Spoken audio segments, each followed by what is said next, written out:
दोस्तों, मेरे चैनल पर आपका स्वागत है। चलिए आज बात करते हैं कि सरप्लस शिक्षकों का क्या होगा। जो सरप्लस शिक्षक हैं, जिनका सरप्लस में नाम आया है और वो ट्रांसफ़र नहीं लेना चाहते हैं। हालांकि इसमें कई तरह की विसंगति है। शिक्षक एकदम परेशान है, 3 दिनों से शिक्षक एकदम परेशान हो गए हैं कि अगर सरप्लस में अगर नाम है तो क्या करना चाहिए, अगर ट्रांसफ़र नहीं लें तो क्या होगा। देखिए, सबसे पहले तो ट्रांसफ़र पॉलिसी में इतना बड़ा विसंगति है जिसका कहना नहीं है। सरप्लस कह कर के शिक्षकों को जो सरकार परेशान कर रही है, तो जिनका सरप्लस में नाम था ना, जैसे विशिष्ट हों या फिर कोई और शिक्षक हों, अगर प्रमोशन का इनका टाइम पूरा गया है, जितने भी विशिष्ट शिक्षक हैं उनका 8 वर्ष पर ही प्रमोशन देना था, कालवत प्रोन्नति और स्नातक ग्रेड में प्रोन्नति, तो उनका नाम है तो आप उनको पहले प्रोन्नति दीजिए, ना कि उनको आप जबरदस्ती ट्रांसफ़र करिए। तो यहाँ जो अभी सरप्लस शिक्षक दर्शाया जा रहा है, यही शिक्षक 1 to 5 में है या 6 to 8 में है, तो इनको 1 to 5 वाले को 6 to 8 में देते, सबसे आसान है। और 6 to 8 वाले को 9-10 में, 9-10 वाले को 11-12 में दे देते। तो पहले तो यहाँ पर एडजस्टमेंट हो जाता। फिर दूसरी बात कि आप दे रहे हैं, सीनियर और जूनियर का कोई मायने ही नहीं रख रहा है। बहुत सारे ऐसे भी शिक्षक भाई बहन हैं कि जो अभी विद्यालय आए हैं, अभी साल भर भी उनका नहीं हुआ, फिर उनका आप ट्रांसफ़र दे रहे हैं। पहले उतना दूर उधर रहे 10 साल 12 साल, उसके बाद जब आए कुछ जगह पर तो फिर आप सरप्लस में नाम दे रहे हैं। फिर यहाँ से हैं तो फिर ये जाएंगे अपने घर या प्रखंड से बाहर, तो फिर ये चले गए तो फिर कितना दिन के बाद वहाँ से पलट कर आएंगे, ये कहना बड़ा ही मुश्किल है।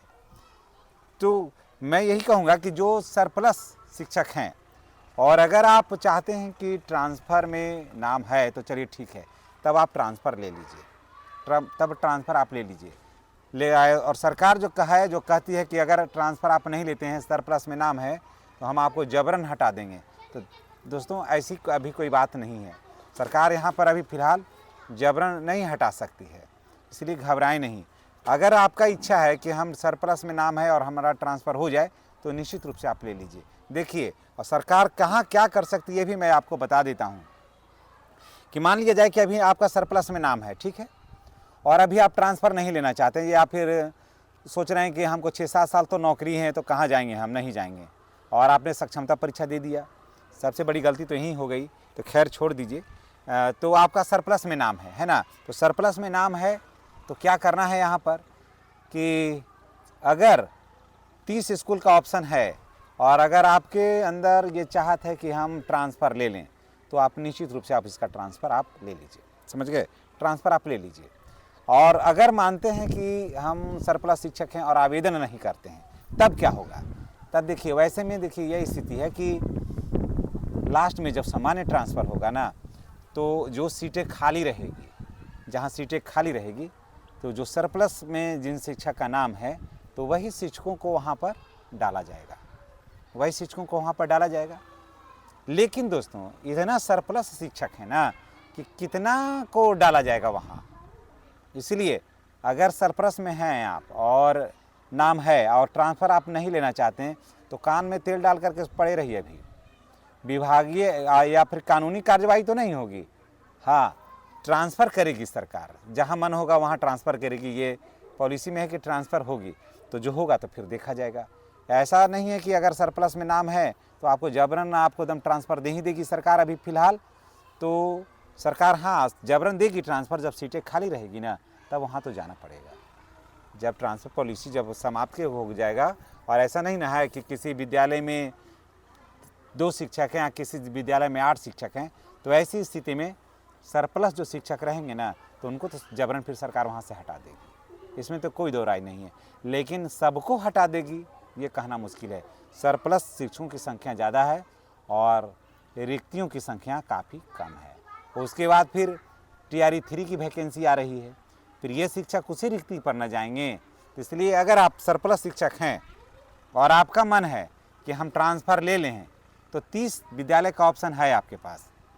तो ये तरह का मान के चलिए कि पूरा ऐच्छिक तो नहीं, अर्ध ऐच्छिक का स्थानांतरण हुआ ये, तो आप जा सकते हैं। और अगर आपको लगता है कि हम सरप्लस शिक्षक हैं और हम नहीं जाएं, तो आप थोड़ा सा रिस्क लीजिए। तब आप थोड़ा सा रिस्क लीजिए, समझ गए, रिस्क लीजिए। रिस्क ले लीजिएगा ना, तो जहाँ है वहीं रह जाइएगा, और नहीं तो जहाँ रिक्ति रहेगा वहाँ जाना पड़ेगा। दोनों 50-50 ऑप्शन है, आप चाहें तो चुन सकते हैं।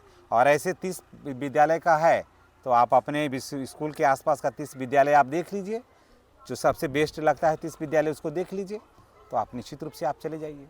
दोनों ऑप्शन है। रिक्स अगर ले लीजिएगा तो आप अपने विद्यालय में भी रह जाइएगा, ये भी आप जान लीजिए।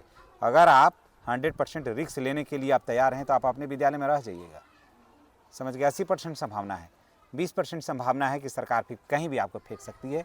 ये 30 विद्यालय का जो ऑप्शन है इससे बाहर भी आप निकल सकते हैं, इसलिए रिक्स लेने के लिए तैयार हैं। अगर उतना साहस दिखलाते हैं तो आप नहीं करिए आवेदन, छोड़ दीजिए।